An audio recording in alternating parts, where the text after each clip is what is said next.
Hello everyone, today let's solve the unique path. So a robot is located at the top left corner, okay? And it can only move down or right.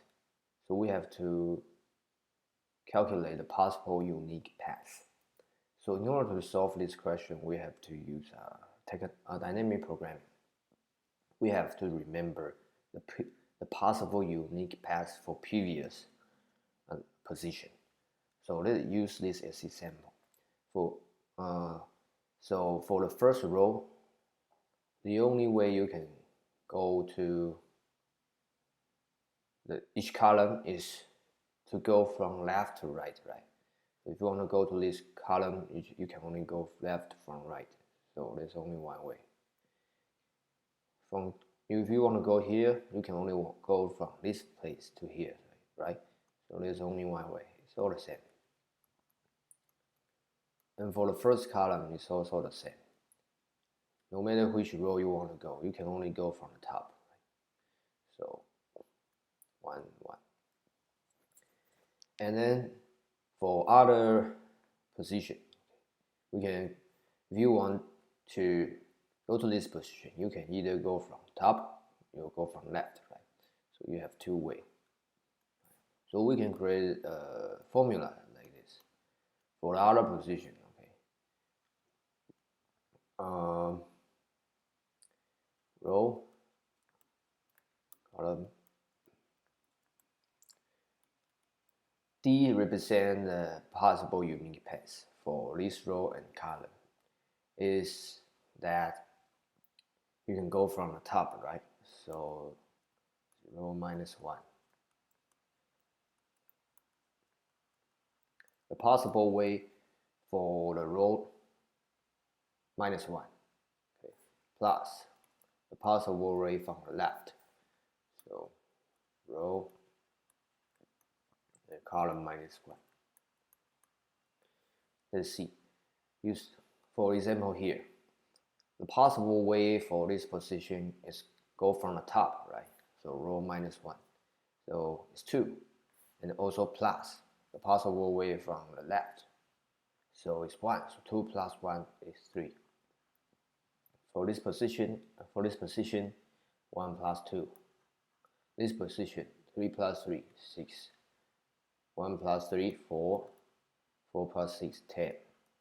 This position, 1 plus 4, 5. 10 plus 5, 15. This position, 1 plus 5, 6. Right? And here it's 21. 6 plus 1, 7. And 21 plus 7, 28. So after we go through the entire matrix, we can just return the last position. Okay, so let's see how we write the code.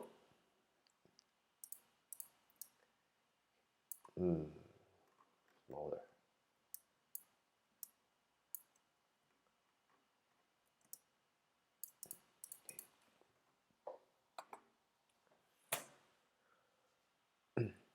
Okay, so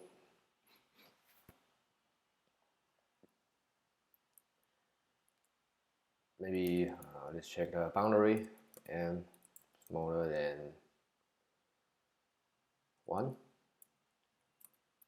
Smaller than 1. There's no way. So oh, 0. And we have to create a D.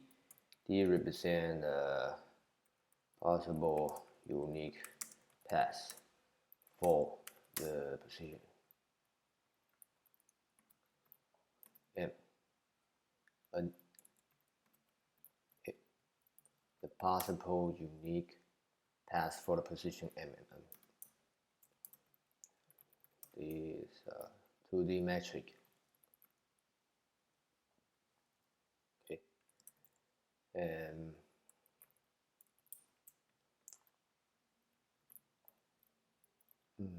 see. Yeah, sorry. Okay.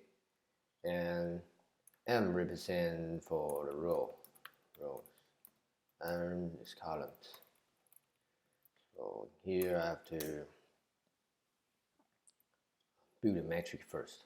So I start row, start from 0, row, m, row plus plus, d row, to build a metric int, and okay. So after we build the memorization metric, we have to fill the top row and the left column. Right? So for row, start from 0. Let's fill the top row first. So column start from 0. Color smaller than n. Color plus plus. D 0. Column equals to 1. It's also the same for the row.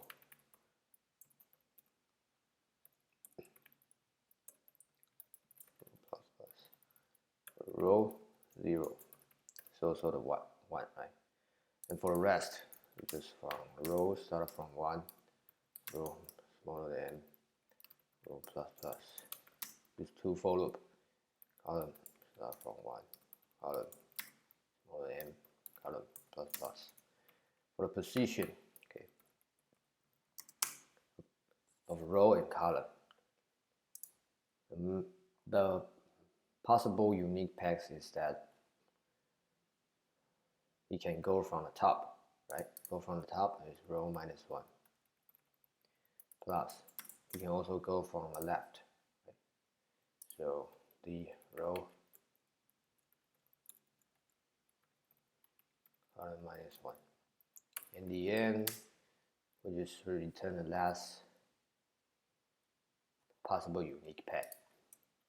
So n minus 1, n minus 1. And the time complexity for this algorithm is we have to loop through the row and columns. So the time complexity is m multiplied by n, and the space complexity is the same because we have to use a memorization to store all the possible unique paths for this metric. So it's also m multiplied by n.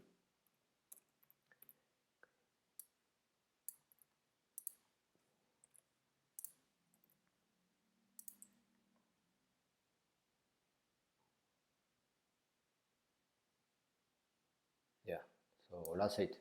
Thank you for watching.